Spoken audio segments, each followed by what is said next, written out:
Good evening. The news summary for this Tuesday, 8th of July.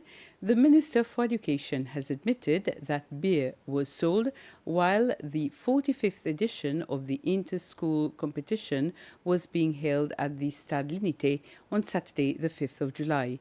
While answering a P&Q from the leader of the opposition in the National Assembly, Sébastien Pillet, on why alcohol was being sold around the venue, Dr. Justin Valentin said there was only one stall selling the beverages as from 5 p.m.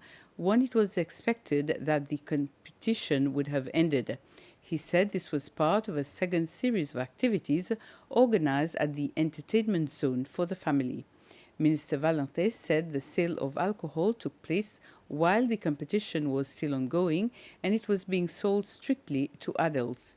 In regards to police reports that they had to arrest several youths behaving in an unruly fashion at the site, Minister Valentin said these incidents took place long before the sale of alcohol started and it was inappropriate to link the two issues together. In their presentation this morning, the ministerial delegation led by Minister Billy Ragassamy provided a comprehensive overview of the housing situation in the country. They outlined the progress made over the past 4.5 years on various ministry-led projects and shared their expectations for the future. The first part of the visual presentation covered key topics such as housing policy, current demand for housing, ongoing and planned projects, as well as the renovation of existing housing estates, among others. The Principal Secretary for Housing, Jude Florentine, said that 372 housing units have been constructed to date, representing a total investment of 408.7 million rupees. He also presented data on the number of housing requests currently pending. Additionally, several new projects have already been launched by the Seychelles Infrastructure Agency, SIA. President Wavell Ramkalawan has expressed his satisfaction following a first-hand view of the new immigration system for Seychellois passengers on arrival. President Ramkalawan, accompanied by Vice President Ahmed Afif, the Minister for Internal Affairs, and key officials from the Department of Immigration and Civil Status, the Seychelles Airport Authority and Airport Police, yesterday afternoon visited the Seychelles International Airport to personally view the newly implemented citizenship corridor, an immigration fast-track system designed exclusively for Seychellois passport holders upon arrival. The President received a detailed walkthrough of the upgraded arrival procedure. The new system has been developed to significantly ease congestion, improve efficiency, and reinforce a sense of national pride by giving Seychellois citizens a designated and expedited immigration lane.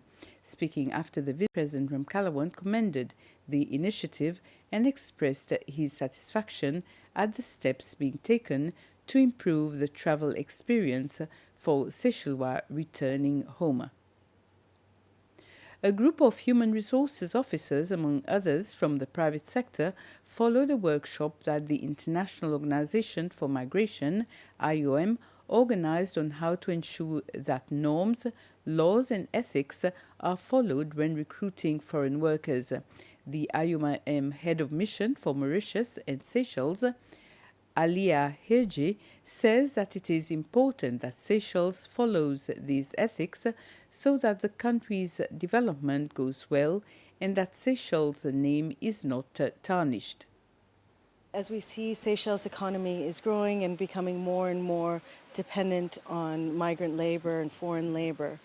It's really to ensure that the labor that is coming is the recruitment practices are done in an ethical manner, transparent manner. And this will help both the individual migrant workers when they come to feel more comfortable here in the Seychelles, but also give the employers a sense of reassurance that the recruitment has been done in a safe and ethical way and that it's beneficial for both the businesses and for the individual workers that are coming to the country. The Citizens Engagement Platform, CEPS, in partnership with the UN Women, held a training session focusing on difficulties that women face in leadership and participation in political spaces. The workshop had the participation of civil society groups affiliated with CEPS. Threats to democratic participation, violence against women in politics, and pressures that discourage women from running for office or speaking out were among the topics that were discussed. Regional policy specialist for UN Women, who facilitated the workshop, Maureen Shongis, says it's important to address these topics as a step forward towards a more representative democracy. We've had some very interesting and critical issues which are not peculiar to Seychelles, but that we see also in the region around political participation, issues around funding, challenges of social norms, challenges of budgeting, women's confidence to be in that space. But we also have been discussing other critical issues that act as barriers. So we're seeing globally and regionally the violence against women in politics is one of those things that are coming up as a key barrier. So we want to explore how that manifests, what are some of the key issues that drive that, not just physical violence, but there's online violence, there's emotional violence, there's psychological violence that comes in nuances that are peculiar to women's experiences. So we want to raise awareness on that based on our own learning and understanding of this topic, based on the studies that we've done with different countries, violence against women in politics surveys that have happened as well in the region that have shown us how violence against women manifests in different ways. We've also looked at strategies that other countries have employed or utilized to address this issue.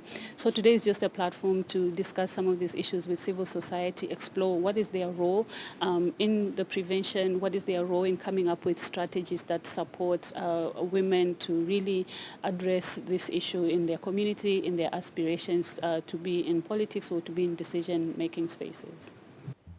The Secretary of Sichuan Province in China, Wang Xiaohui, and his delegation paid a courtesy call on President Wavell Kalawan.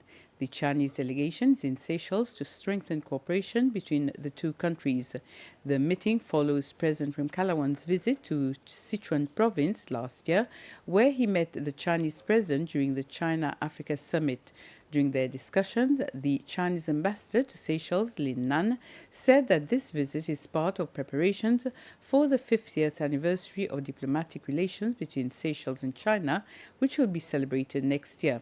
As part of the visit, the two sides exchanged gifts. The Chinese delegation gave a painting of a panda, which is a symbol of Sichuan province, and Seychelles gave a replica of the giant tortoise Esmeralda. This time, the Party Secretary kept his promise to visit Seychelles and met with the President.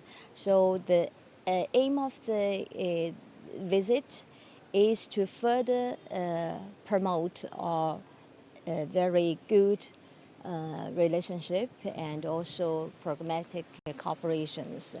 I may say there's a real action of implementation of the consensus reached by our two state leaders. So with the joint support of both sides, especially with Sichuan province, we now have the seasonal direct flight. That's a milestone in our relationship, and also we are tapping the potential in the new areas, such like I may say 3T, tourism, transport, and trade. We'll maintain our traditional cooperation in all the areas like education, healthcare, and also in maritime security, many more. And we have seen already many outcomes fulfilled this year. This year we have China side, we donated the vessels, a petrol boat, and also the handover of SBC house. So I think we have a lot. Victoria, Seychelles, and Chengdu, China have signed a memorandum of understanding today. The agreement was formalized by Lydia Charlie, the acting mayor of Victoria, and Zhao Jian, the vice mayor of Chengdu.